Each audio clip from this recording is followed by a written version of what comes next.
This is a walk around of our 2024 Vanderhall Carmel.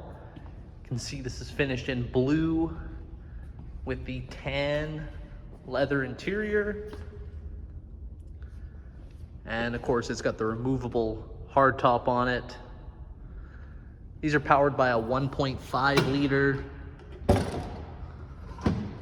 GM EcoBoost motor, as seen here.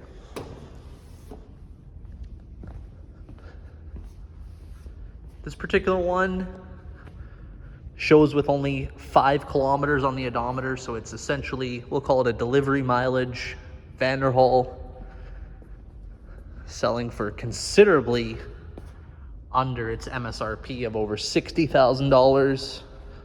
This thing is priced to sell, just like new. Close that down.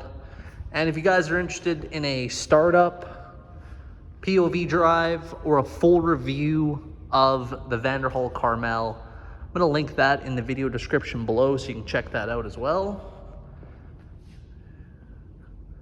I definitely encourage you to definitely watch at least the review of the Vanderhall. And tell me what you guys think in the comments down below. Would you drive this? Do you love it? Do you hate it? Let me know. I'm really curious to hear your thoughts. All right, if you enjoyed this video, if you could do me a huge favor, click the like button down below, check out some of our other videos on the channel, and be sure to subscribe. It literally takes 1 second, and it helps our channel out grow immensely. I actually like that one the best. The final one's the best.